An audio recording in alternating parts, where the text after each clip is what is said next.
Dona Helena, a senhora já viveu bastante nessa casa enorme. Por que não vende logo e divide o dinheiro com suas filhas? A senhora pode ir morar num lugar menor, mais prático. Afinal, a senhora não vai levar nada dessa vida mesmo. Foi o que meu genro Marcelo disse, olhando bem nos meus olhos no dia do meu aniversário de 72 anos. Fiquei quieta, apenas sorri, respirei fundo e continuei cortando o bolo. 3 meses depois, quando ele procurou o carro importado dele na garagem e não encontrou, o rosto dele simplesmente congelou. Sabe aquele momento em que você percebe que subestimou a pessoa errada? Se você quer saber como uma professora de matemática aposentada de 72 anos tomou coragem para dar a volta por cima e colocar um genro manipulador no lugar dele, então fica comigo, porque essa história vai te fazer repensar tudo o que você acha que sabe sobre família e respeito. Antes de continuar, se você gosta de relatos como esse, se inscreve no canal e ativa o sininho, porque aqui eu não conto histórias de vítima, eu conto histórias de mulheres que sabem o próprio valor. Meu nome é Helena Ferreira, tenho 72 anos e durante 40 anos fui professora de matemática em escolas públicas de São Paulo.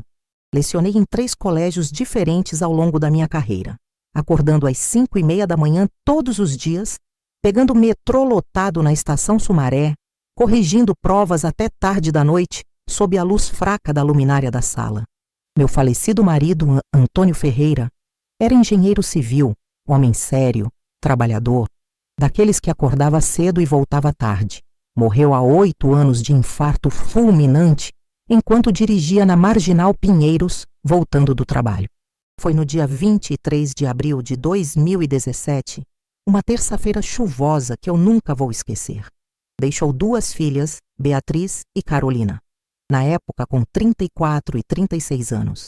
Com o tempo e muito trabalho, consegui juntar um patrimônio de R$1.200.000 em uma casa no bairro de Perdizes, zona oeste de São Paulo, além de um apartamento alugado em Moema, que rende R$3.500 por mês, e uma poupança de R$400.000 que juntei centavo por centavo ao longo de décadas.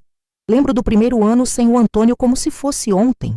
Eu acordava às 5 da manhã no escuro. Preparava café com pão francês ainda morno da padaria que eu comprava na noite anterior. Levantava a Beatriz e a Carolina. Vestia elas com os uniformes que eu mesma passava na noite anterior, com o ferro pesado sobre a tábua de madeira, porque comprar roupas já passadas era luxo que eu não podia. Levava elas na escola municipal do bairro, voltava correndo pela Avenida Sumaré, pegava o metrô lotado às 7h15 e trabalhava até às 18 horas dando aulas de álgebra, geometria analítica e cálculo para adolescentes que nem sempre prestavam atenção. E quando elas dormiam, eu continuava trabalhando. Muitas noites eu corrigi provas até 2, 3 da madrugada, com café requentado e os olhos ardendo de cansaço. Mas eu não parava. Eu vendia Tupperware nos finais de semana para complementar a renda. Ia de casa em casa, mostrando potes coloridos para as vizinhas. Fazia bolos de cenoura, chocolate e fubá por encomenda. Embalava com papel celofane e fitinha. Dava aulas particulares aos sábados de manhã para alunos que precisavam de reforço. Tudo, absolutamente tudo, para que minhas filhas não sentissem falta de nada, para que elas tivessem o que comer, onde morar, roupa limpa e educação.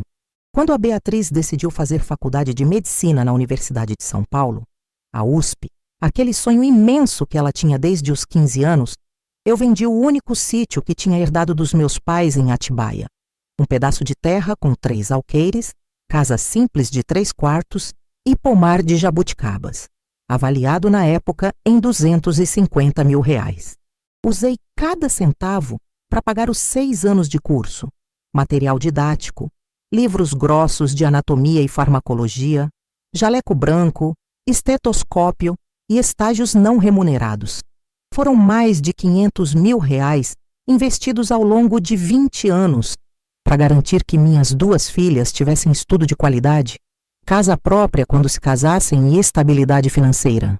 Eu me lembro de sentar com elas quando eram pequenas, no sofá velho floral da sala, aquele que rangia nas molas, e dizer segurando as mãozinhas delas: Mãe vai trabalhar muito, mas vocês vão ter tudo que eu não tive. Vocês vão estudar, vão ser alguém na vida. E elas abraçavam meu pescoço apertado e diziam com vozinha fina: Te amo, mãe, você é a melhor. Aquelas palavras valiam cada hora extra, cada final de semana perdido, cada sonho meu que ficou engavetado para trás. A Carolina se formou em arquitetura pela Mackenzie e casou aos 28 anos com o Daniel, rapaz educado, arquiteto também, magro, de óculos, que sempre me tratou com carinho genuíno e respeito, me chamava de Dona Helena com voz suave e trazia flores quando vinha almoçar. Mas então veio o Marcelo. Ele entrou na vida da Beatriz como uma rajada de vento frio que bagunça tudo, derruba quadros da parede e deixa a casa de cabeça para baixo, bonito, eu admito sem mentir. Alto, 1,85 m, cabelo preto bem cortado, barba sempre feita, roupas de marca Lacoste e Polo, relógio dourado no pulso. Trabalhava como representante comercial de uma empresa de produtos hospitalares, ou pelo menos era isso que ele dizia. Quando a Beatriz me apresentou ele pela primeira vez, 12 anos atrás, num domingo de março, eu tentei ser simpática e acolhedora. Preparei feijoada completa com todos os acompanhamentos.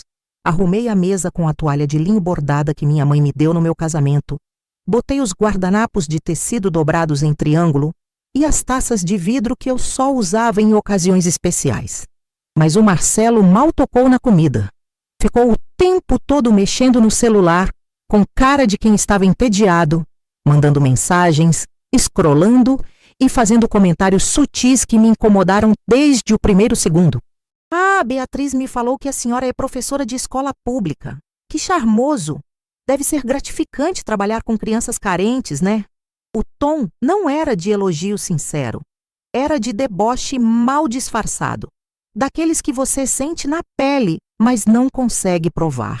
Como se ser professora fosse pouco.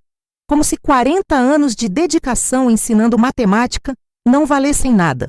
Como se eu fosse menos que ele por ter escolhido educar ao invés de vender. Nos primeiros anos de namoro e depois casamento, ele se controlava razoavelmente bem. Fingia educação na frente da família reunida, sorria amarelo, cumprimentava, dava abraço protocolar. Mas eu notava os sinais que ninguém mais via. Quando eu dava algum presente de aniversário ou Natal para a Beatriz, ele sempre perguntava na frente de todos: Quanto custou, Dona Helena? Deve ter sido caro, né? Quando eu comentava sobre reformas na casa ou falava do valor do IPTU, ele emendava com olhos brilhando: Essa casa deve valer uma fortuna nos dias de hoje, né, Dona Helena? Terreno grande assim em Perdizes não se acha mais. Quando eu falava animada sobre alguma viagem que queria fazer, ele sempre interrompia. A senhora podia vender essa casa gigante e morar num apartamento menor, mais prático. Ia sobrar dinheiro para viajar o mundo inteiro, conhecer Paris, Roma, essas coisas. Sempre voltava para o mesmo assunto. Casa, dinheiro, vender, dividir, como se fosse simples assim abrir mão de décadas de trabalho. No casamento deles, realizado numa chácara em Cotia com 150 convidados, paguei R$28 mil da festa toda. Buffet, decoração com flores brancas e rosa, DJ, bolo de 3 andares, lembrancinhas, convites impressos. Eu queria que minha filha tivesse o dia especial dela, que ela guardasse aquela memória para sempre. Mas o Marcelo nem agradeceu direito. Apenas deu um abraço rápido, seco, bateu 2 palmadinhas nas minhas costas e disse com voz fria: Obrigado, sogra, ficou legal. Nem olhou nos meus olhos. Calculado, falso. Depois que casaram e foram morar juntos num apartamento de 2 quartos em Pinheiros, que eu ajudei a dar entrada com R$50 mil, as coisas mudaram rápido demais, num ritmo que me assustou. Primeiro foram as visitas. Antes do casamento, a Beatriz vinha religiosamente todo domingo almoçar comigo. A gente conversava por horas na cozinha enquanto eu cozinhava. Ela me contava da semana, dos pacientes do hospital, das plantões cansativos. Depois do casamento passou a ser quinzenal, depois mensal, depois só em datas comemorativas obrigatórias, aniversários e Natal. Eu ligava no sábado convidando para o domingo. Ela dizia animada que ia sim, que tinha saudade. Mas no último minuto, sempre no último minuto, cancelava com desculpas prontas. Mãe, o Marcelo tá cansado do trabalho. Mãe, o Marcelo marcou um compromisso que esqueceu de me avisar. Mãe, o Marcelo não tá se sentindo bem. Acho que pegou uma gripe. Sempre o Marcelo no centro. Nunca mais a minha filha, aquela menina que sentava no meu colo e pedia para eu contar histórias. Depois veio o Dia das Mães de 2023. Uma data que deveria ser especial, mas virou mais uma decepção engolida. Eu tinha preparado um almoço especial caprichado.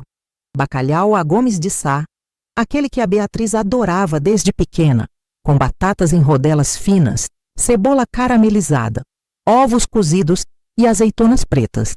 Arrumei a mesa da sala de jantar com flores do jardim, guardanapos de tecido cor-de-rosa, taças de cristal que brilhavam sob a luz. Liguei na sexta avisando. Ela disse animada que viria ao meio-dia em ponto. Esperei. Meio-dia, nada. 13 horas, continuei esperando olhando pela janela.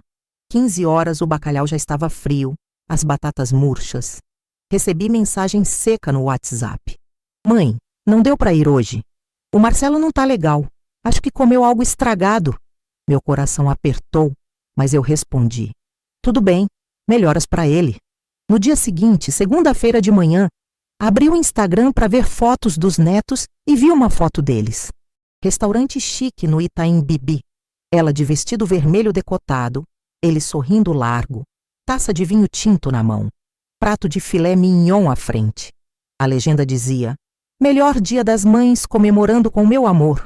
Aquilo doeu mais do que todas as outras vezes juntas. Doeu como uma facada lenta no peito. Porque eu percebi com clareza absoluta que não era mais esquecimento nem desencontro de agenda. Era desprezo. Era escolha consciente. Eles escolhiam não estar comigo. Escolhiam me excluir, me deixar de lado como um móvel velho que não serve mais. Mas o pior ainda não tinha acontecido. Nos meses seguintes, entre julho e dezembro de 2023, o Marcelo começou a ficar mais ousado, mais descarado, testando limites. Numa reunião de família no Natal na minha casa, com toda a família reunida na sala, Carolina, Daniel, os 4 netos correndo, ele disse alto para todos ouvirem. Dona Helena, a senhora não acha que está na hora de pensar no futuro? Fazer um testamento, organizar essas coisas de herança?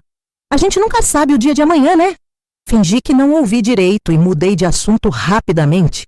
A Carolina me olhou preocupada, franzindo a testa, mas também não falou nada. Depois, no aniversário de 41 anos dele, em março de 2024, numa pequena festa na casa deles, eu dei de presente um envelope com R$ 5.000 em dinheiro vivo para ajudar com as dívidas que ele tinha comentado casualmente na semana anterior. Ele pegou o envelope pardo, abriu na minha frente sem cerimônia, contou as notas de R$ 100 uma por uma com o dedo molhado de saliva e disse com cara de decepção: Só isso, dona Helena? Pensei que fosse mais. Eu gelei no lugar. As palavras sumiram. A Beatriz ao lado dele riu nervosa, constrangida, e disse baixinho: Marcelo, para com isso não fala assim. Mas ele já tinha mostrado exatamente quem era. A máscara tinha caído. Era quinta-feira, dia 9 de maio de 2024, quando tudo piorou de vez e o desrespeito atingiu outro nível. Eu tinha preparado comida com carinho, aquele frango assado com batatas temperadas, alecrim e alho, que a Beatriz sempre disse ser o prato preferido dela desde criança. A casa cheirava bem, a mesa estava posta. Liguei às 10 da manhã avisando que a comida estaria pronta às 19 horas. Ela disse que viria com certeza, que estava com saudades. Esperei. 19 horas, nada. 20 horas, nada, só silêncio. 21h30 recebi mensagem fria. Mãe, não deu para ir hoje. A gente está muito cansado do dia, foi puxado. No dia seguinte, sexta de manhã, vi foto deles no Instagram outra vez. Churrascaria rodízio, cerveja gelada na mesa, amigos sorrindo ao redor, risadas capturadas. A legenda dizia: quinta-feira perfeita com a melhor companhia. Pronto. Ali eu entendi. Não era mais dúvida. Era crueldade pura. Um mês depois, no meu aniversário de 72 anos, dia 23 de junho de 2024, um domingo quente de sol, eu decidi reunir toda a família para jantar, numa tentativa última de reconectar. Carolina, Daniel, os 4 netos que eu adorava, Beatriz e Marcelo. Fiz lasanha à bolonhesa com molho bechamel, salada verde com tomate cereja, farofa crocante e arroz branco soltinho. Coloquei a mesa bonita com velas, flores e a louça boa. Estava tudo perfeito, impecável. No meio do jantar, enquanto todo mundo comia e conversava baixo, eu estava cortando o bolo de chocolate com morangos frescos que a Carolina tinha trazido quando o Marcelo soltou aquela frase que mudou absolutamente tudo, que foi o ponto sem retorno. Dona Helena, a senhora já viveu bastante nessa casa enorme, já aproveitou bastante. Por que não vende logo e divide o dinheiro direitinho com suas filhas? A senhora pode ir morar num lugar menor, mais prático, sem escadas, sem tanta manutenção. Afinal, a senhora não vai levar nada dessa vida mesmo, não é verdade? O silêncio que caiu naquela sala de jantar foi ensurdecedor, pesado como chumbo. Todos pararam de comer no mesmo instante. Os garfos congelaram no ar. As crianças pararam de conversar. Eu olhei diretamente para a Beatriz esperando, rezando internamente para que ela o repreendesse, para que ela dissesse: Marcelo, que absurdo, não fala assim com minha mãe. Mas ela apenas baixou os olhos para o prato, mexeu na comida com o garfo e continuou comendo em silêncio, como se nada tivesse acontecido. Aquele silêncio dela, aquela covardia, doeu infinitamente mais do que as palavras cruéis dele. Terminei de cortar o bolo com as mãos tremendo levemente. Sorri, respirei, disse: vamos comer bolo. E foi quando o celular vibrou no bolso do avental. Mensagem de Carmen, minha vizinha e amiga de 30 anos, aquela que mora na Casa Azul ao lado. Helena, preciso te contar uma coisa urgente, muito séria. Amanhã de manhã te ligo sem falta. Não consegui dormir naquela noite inteira. Fiquei deitada na cama olhando para o teto escuro, pensando na frase do Marcelo, no silêncio covarde da Beatriz, na expressão preocupada e chocada da Carolina. No dia seguinte, sábado de manhã, às 9 horas em ponto, a Carmen tocou a campainha. Entrou apressada. Sentamos na cozinha, naquela mesa redonda de madeira, onde tantas conversas já aconteceram. Ela segurou minha mão e o que ela me disse nos próximos 10 minutos destruiu qualquer ilusão, qualquer esperança que eu ainda guardava. Helena, eu ouvi uma conversa do Marcelo com um amigo dele na padaria da esquina ontem de manhã. Ele estava falando alto, sem se importar quem ouvia. Disse que precisa te convencer de qualquer jeito a vender essa casa porque ele está cheio de dívidas pesadas. Dívidas de jogo, Helena. Apostas online, cassinos, essas coisas. E ele disse convicto que vai conseguir te convencer porque a Beatriz está do lado dele agora. Senti o chão literalmente sumir debaixo dos meus pés. As paredes giraram. Meu estômago revirou. Carmen continuou. E tem mais.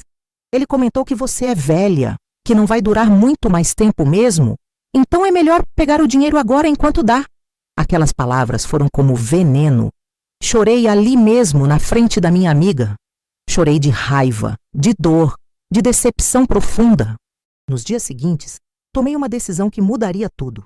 Comecei a investigar por conta própria. Eu sabia que a Beatriz e o Marcelo costumavam sair aos sábados pela manhã para fazer compras no supermercado e ficavam fora por 2, 3 horas. Eu tinha cópia da chave do apartamento deles porque eles tinham me dado anos atrás para regar as plantas quando viajavam. No sábado seguinte, dia 6 de julho, esperei eles saírem. Vi o carro preto deles sair da garagem. Contei 15 minutos. Respirei fundo e entrei.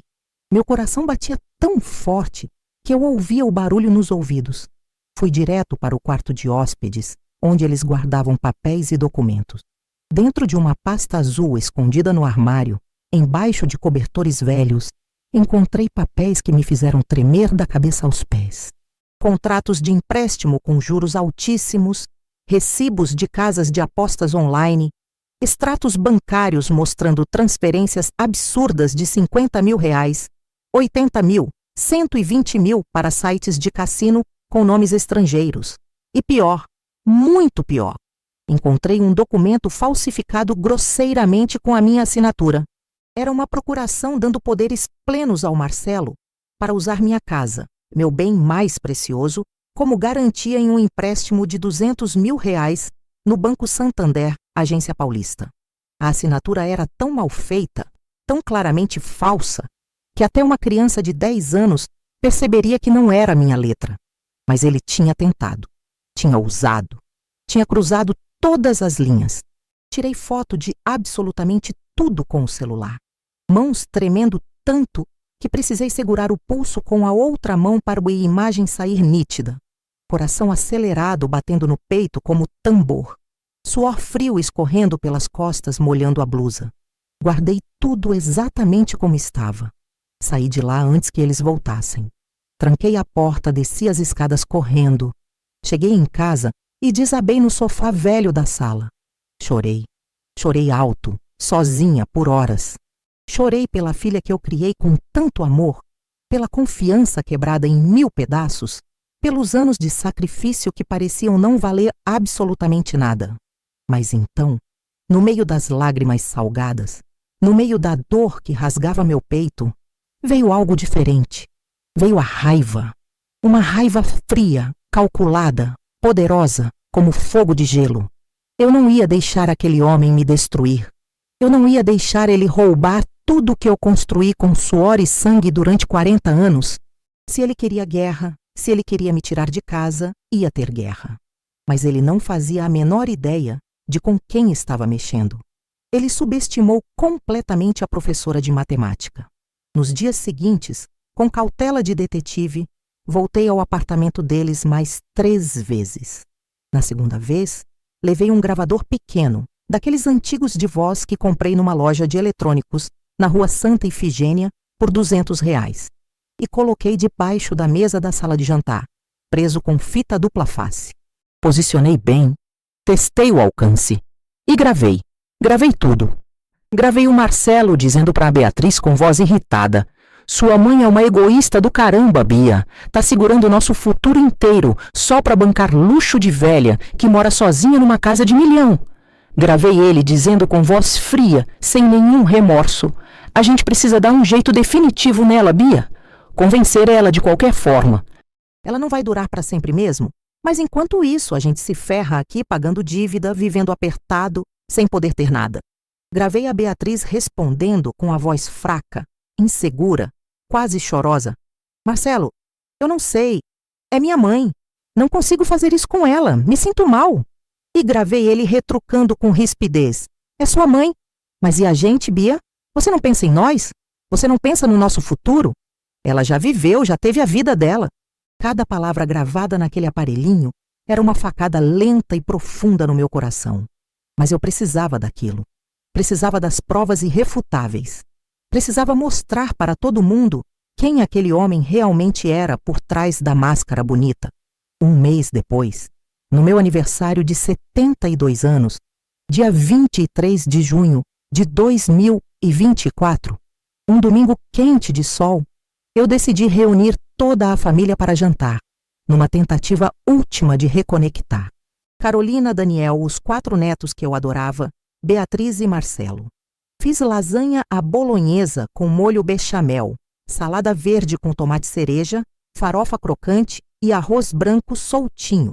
Coloquei a mesa bonita, com velas, flores e a louça boa. Estava tudo perfeito, impecável.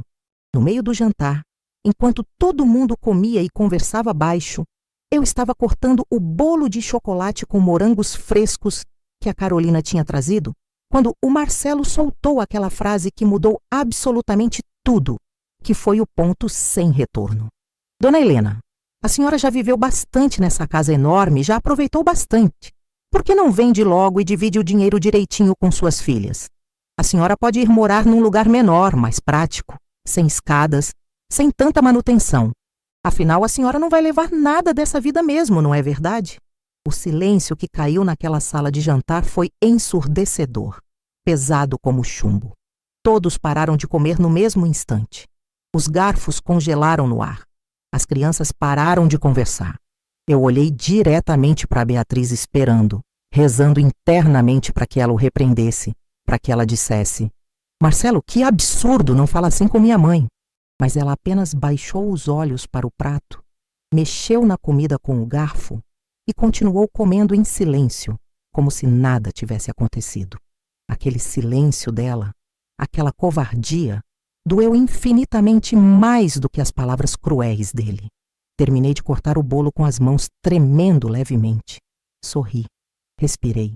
Disse: vamos comer bolo. E foi quando o celular vibrou no bolso do avental. Mensagem de Carmen, minha vizinha e amiga de 30 anos, aquela que mora na casa azul ao lado. Helena, preciso te contar uma coisa urgente, muito séria. Amanhã de manhã te ligo sem falta. Não consegui dormir naquela noite inteira. Fiquei deitada na cama olhando para o teto escuro, pensando na frase do Marcelo, no silêncio covarde da Beatriz, na expressão preocupada e chocada da Carolina. No dia seguinte, sábado de manhã, às 9 horas em ponto, a Carmen tocou a campainha. Entrou apressada. Sentamos na cozinha, naquela mesa redonda de madeira, onde tantas conversas já aconteceram. Ela segurou minha mão e o que ela me disse nos próximos 10 minutos destruiu qualquer ilusão, qualquer esperança que eu ainda guardava. Helena, eu ouvi uma conversa do Marcelo com um amigo dele na padaria da esquina ontem de manhã. Ele estava falando alto, sem se importar quem ouvia. Disse que precisa te convencer de qualquer jeito a vender essa casa porque ele está cheio de dívidas pesadas. Dívidas de jogo, Helena. Apostas online, cassinos, essas coisas. E ele disse convicto que vai conseguir te convencer, porque a Beatriz está do lado dele agora. Senti o chão literalmente sumir debaixo dos meus pés. As paredes giraram. Meu estômago revirou. Carmen continuou. E tem mais.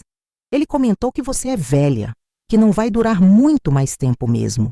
Então é melhor pegar o dinheiro agora enquanto dá. Aquelas palavras foram como veneno.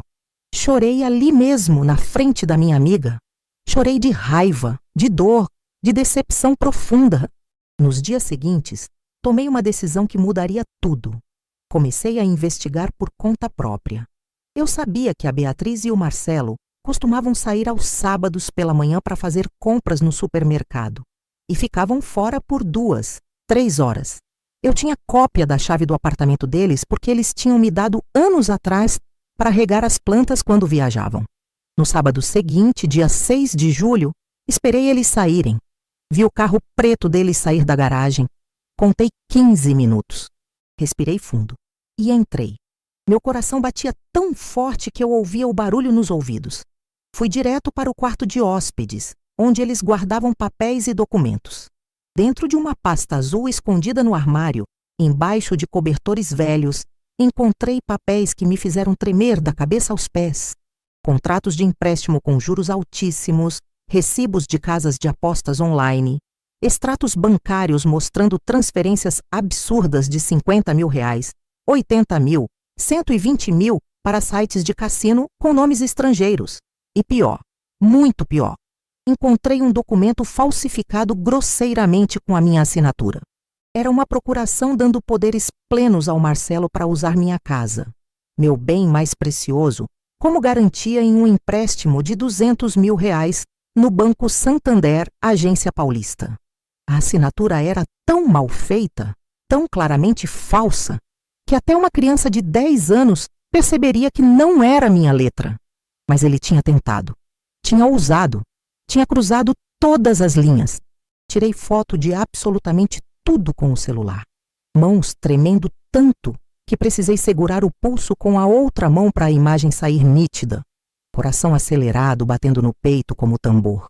Suor frio escorrendo pelas costas, molhando a blusa. Guardei tudo exatamente como estava. Saí de lá antes que eles voltassem. Tranquei a porta, desci as escadas correndo. Cheguei em casa e desabei no sofá velho da sala.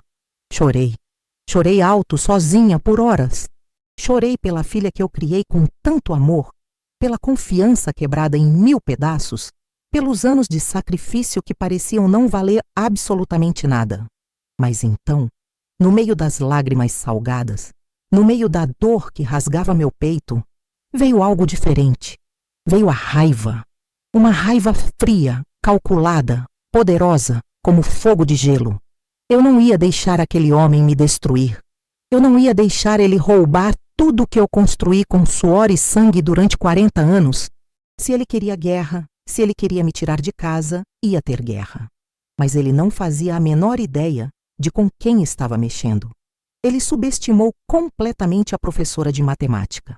Nos dias seguintes, com cautela de detetive, voltei ao apartamento deles mais 3 vezes.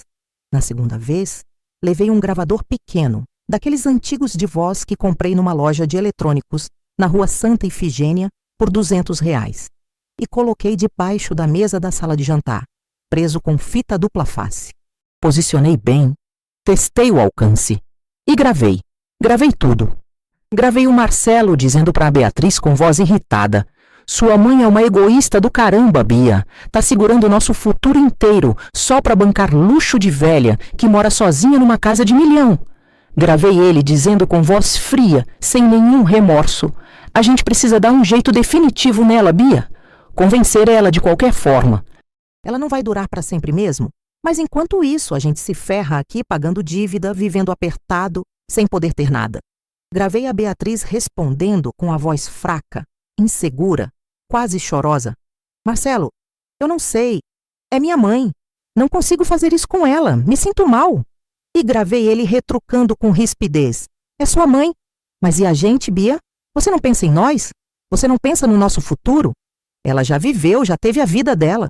Cada palavra gravada naquele aparelhinho era uma facada lenta e profunda no meu coração. Mas eu precisava daquilo. Precisava das provas irrefutáveis. Precisava mostrar para todo mundo quem aquele homem realmente era por trás da máscara bonita.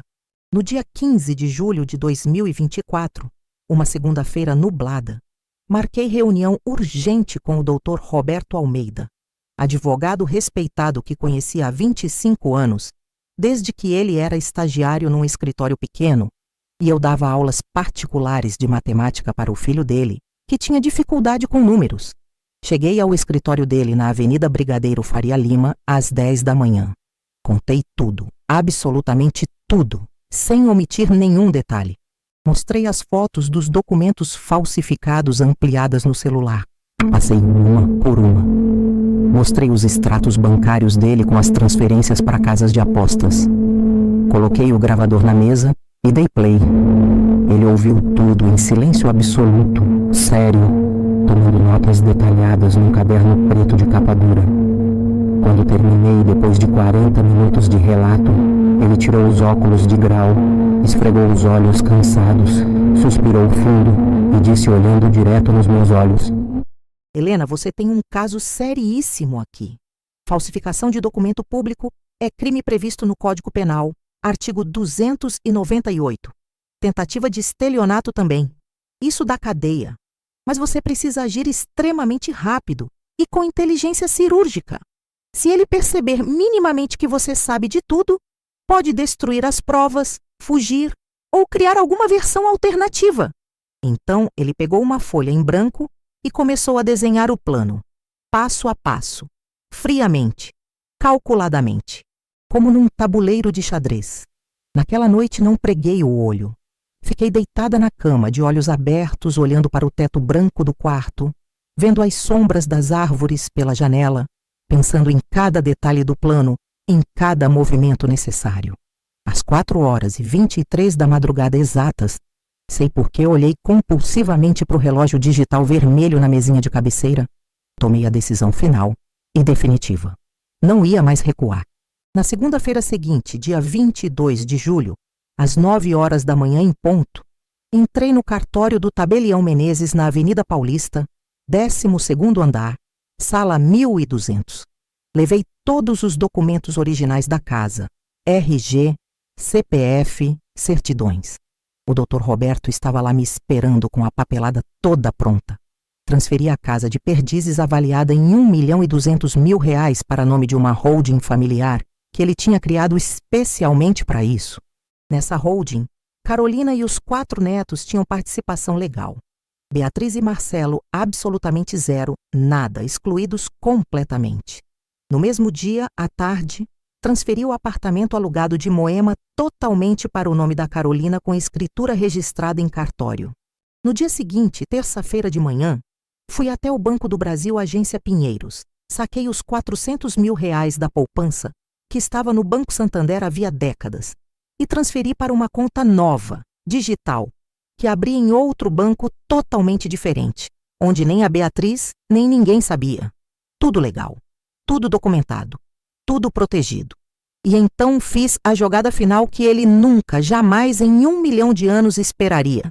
O carro, aquele Audi A3 preto, modelo 2022, motor 2.0 turbo, que o Marcelo adorava loucamente, que ele lavava religiosamente todo sábado de manhã com espuma e cera, que ele mostrava para os amigos com orgulho como se fosse o troféu da vida dele. O carro estava registrado legalmente no meu nome. Eu tinha financiado R$180 mil 3 anos atrás, quando ele me disse choroso que precisava urgentemente de um carro profissional bom para o trabalho de representante comercial. Ele prometeu solenemente que ia pagar todas as parcelas mensais de R$3.200. Pagou apenas as 6 primeiras parcelas. Depois parou. O resto, R$154 mil em 42 parcelas, fui eu quem pagou sozinha, mês após mês, tirando do meu salário de aposentada.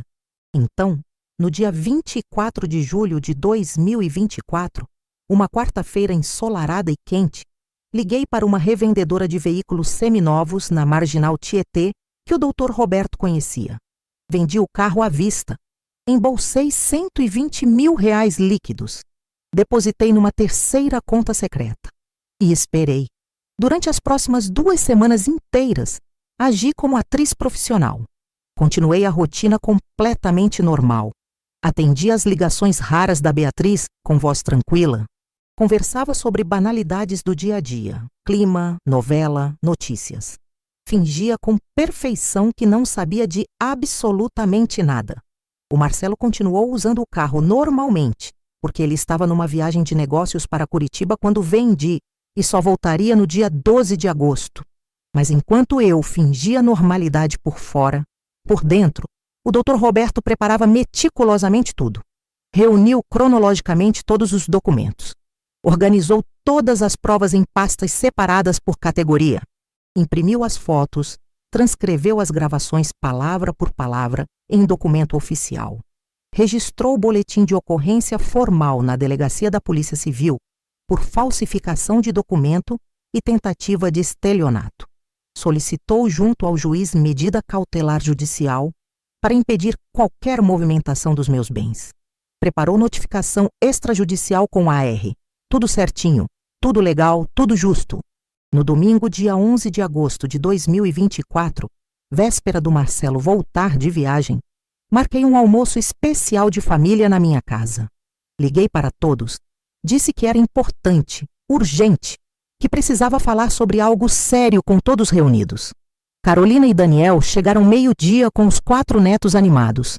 Beatriz e Marcelo chegaram 12:20 atrasados como sempre. Ele estava de bom humor, sorridente, provavelmente porque conseguiu fechar vendas boas na viagem. Eu tinha preparado churrasco completo com picanha, costela, linguiça, farofa crocante de bacon, vinagrete fresco de tomate e cebola, pão de alho tostado e arroz branco soltinho. A casa inteira cheirava a carne assada no carvão e fumaça boa. Servimos a comida. Todos comeram tranquilos, conversaram, riram. As crianças brincaram no quintal. Parecia um domingo normal, mas não era. Então, na hora da sobremesa, bolo de chocolate belga com cobertura de brigadeiro, que eu tinha comprado na confeitaria, eu me levantei devagar da cadeira de cabeceira, bati levemente 3 vezes na taça de suco de laranja com a colher de prata, fazendo um tim-tim que chamou a atenção de todos, e disse com voz firme, olhando para cada um: "Gente, eu preciso falar uma coisa muito importante com vocês. E o Dr. Roberto está aqui para me ajudar e testemunhar." Fiz um sinal. O advogado entrou pela porta da cozinha segurando uma pasta preta de couro cheia de documentos organizados. O Marcelo franziu a testa confuso. A Beatriz ficou visivelmente pálida como papel. Carolina e Daniel se entreolharam sem entender. As crianças pararam de brincar. Respirei fundo. Contei mentalmente até 3 e comecei. Marcelo, você me disse no meu aniversário, na frente de toda essa família aqui reunida, que eu já tinha vivido bastante nessa casa enorme e que deveria vender tudo e dividir o dinheiro direitinho com as meninas. Você disse que eu não vou levar nada dessa vida. E sabe de uma coisa? Você tem toda a razão. Eu não vou levar nada mesmo, mas você também não vai levar nada. Coloquei em cima da mesa de madeira, uma por uma, devagar, deixando o peso do silêncio, as fotos ampliadas coloridas dos documentos falsificados. As impressões nítidas dos extratos bancários dele mostrando as apostas, as transcrições completas e datadas das gravações em papel timbrado. Tudo, prova por prova. Eu descobri que você falsificou grosseiramente minha assinatura para tentar usar minha casa, meu patrimônio de 40 anos de trabalho, como garantia de empréstimo de R$200 mil. Descobri que você tem dívidas de jogo online que somam mais de R$300 mil acumulados. Descobri que você pressionou e manipulou psicologicamente minha filha para me convencer a vender minha casa para cobrir seus rombos, suas irresponsabilidades.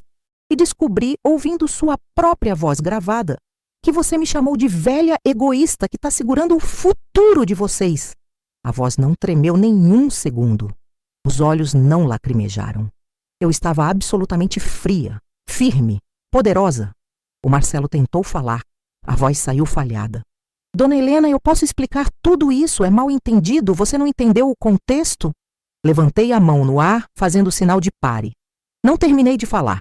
A casa já foi transferida legalmente há 3 semanas para uma holding familiar, da qual você e a Beatriz estão completamente excluídos, sem nenhum direito. O apartamento de Moema está registrado em cartório exclusivamente no nome da Carolina. A poupança de R$400 mil foi sacada e está segura e protegida longe de você. E aquele carro que você tanto ama, o Audi preto que você lava todo sábado, eu vendi há exatos 18 dias. Embolsei R$120 mil limpos, porque caso você tenha esquecido convenientemente, o carro sempre esteve no meu nome. Eu paguei. Você apenas usava como se fosse seu. O rosto dele mudou de cor 5 vezes seguidas. Branco, vermelho, roxo, verde, cinza. Ele explodiu. Levantou da cadeira derrubando o copo. Gritou. Bateu a mão fechada com força na mesa, fazendo os pratos pularem. Você não pode fazer isso. Esse carro é meu. Eu dirigi ele 3 anos. Eu vou te processar. Vou te processar por roubo. O Dr. Roberto se levantou calmamente, ajeitou a gravata azul e disse com voz pausada e firme: pode tentar processar à vontade. Mas o carro estava legal e oficialmente no nome da dona Helena. Ela pagou R$154 mil em parcelas. Ela tinha todo o direito legal de vender quando quisesse. Aqui está a documentação completa. Colocou na mesa a cópia da transferência de propriedade autenticada.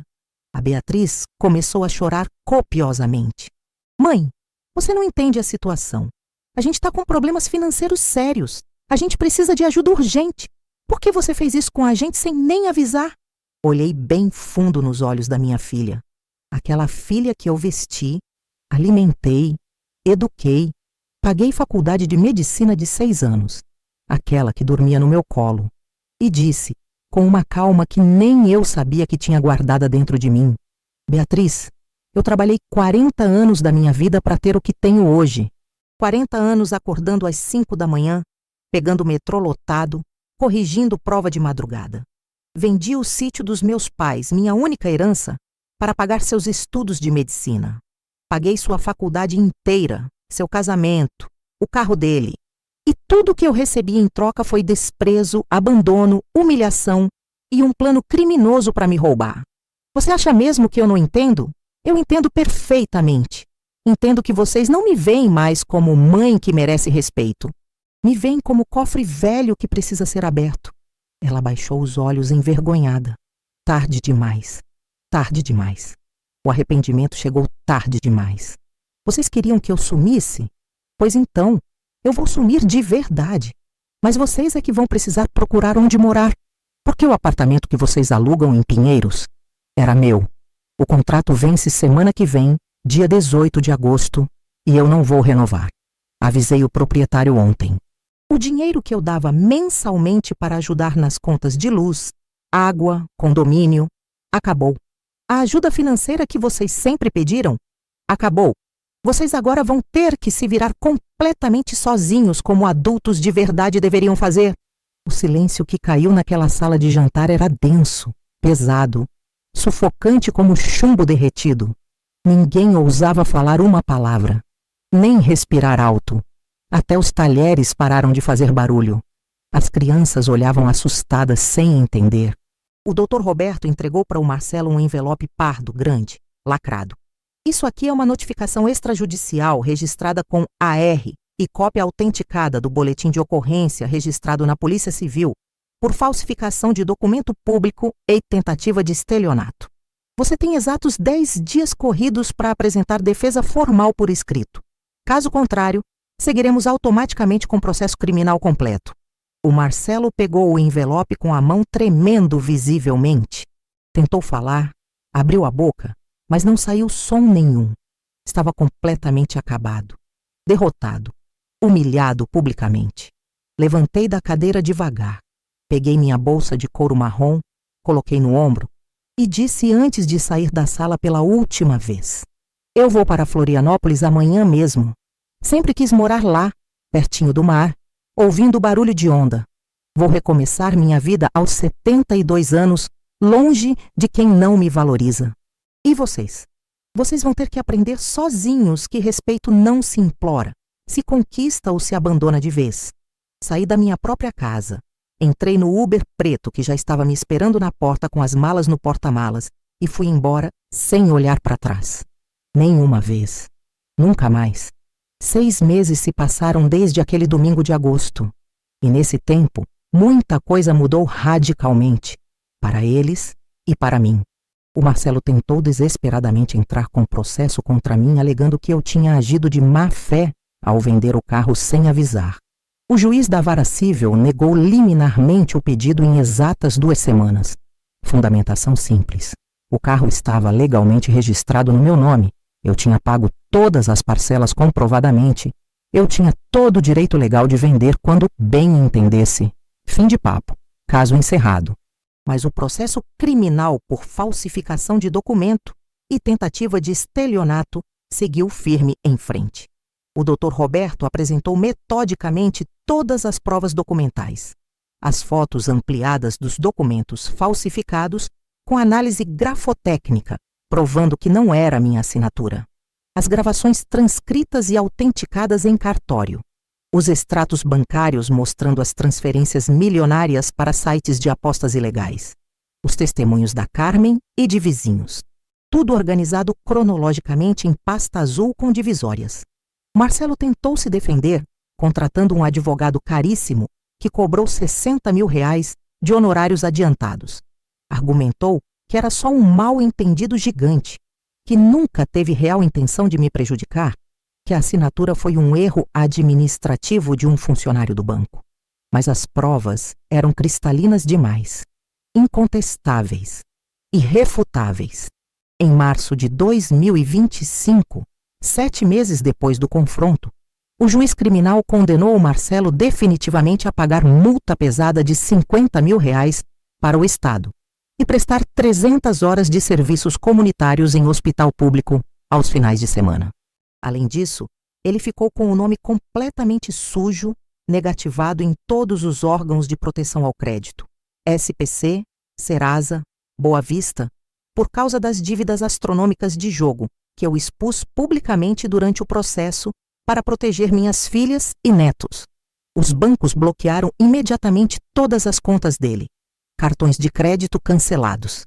Ninguém mais quis emprestar um centavo. Os amigos de farra sumiram como fumaça quando descobriram pelos jornais locais que ele era jogador compulsivo falido e estava respondendo processo criminal.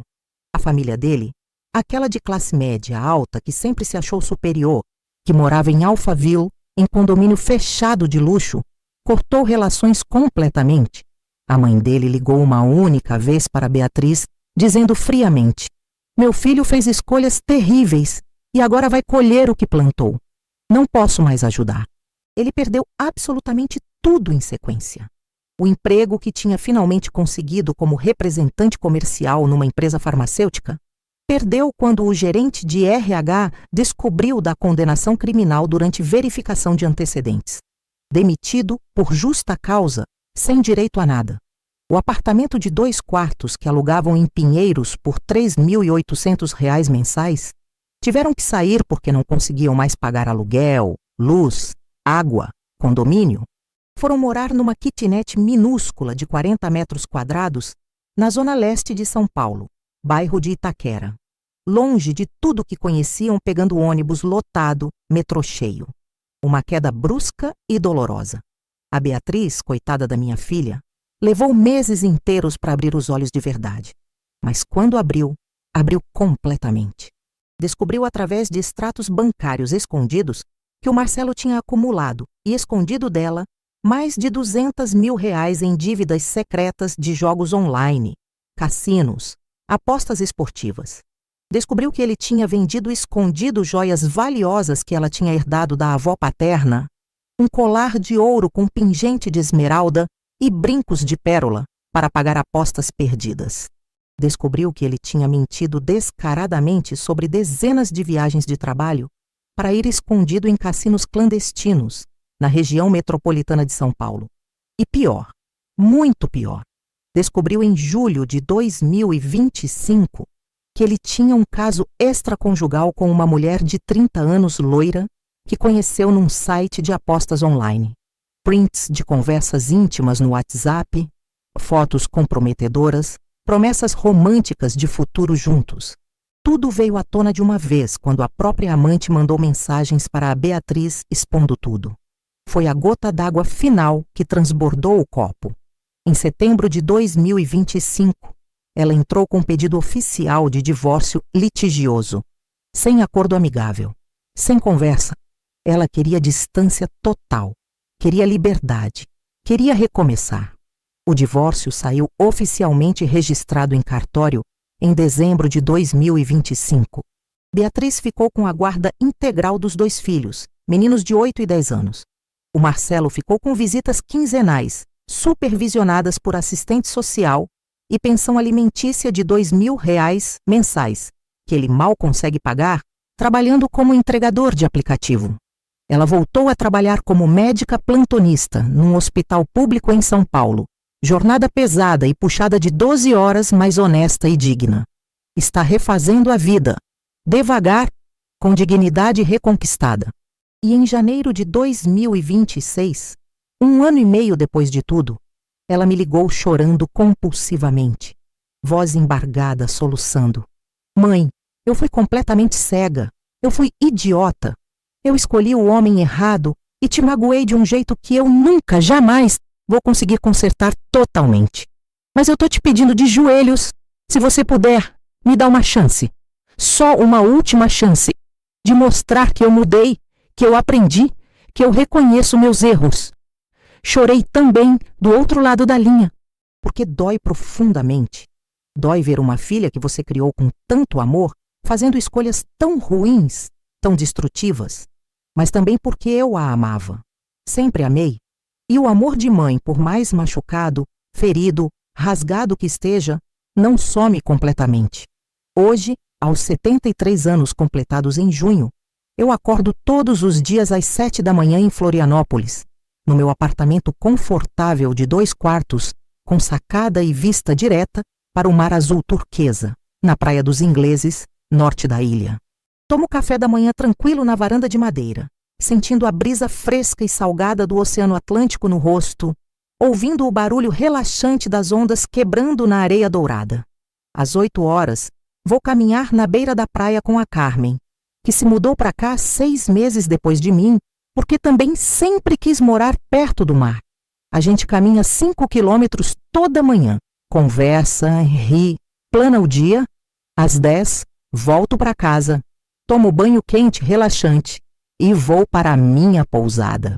Sim, eu comprei com o dinheiro que guardei uma pousada pequena e charmosa, de 6 quartos coloridos, a exatas 3 quadras da praia.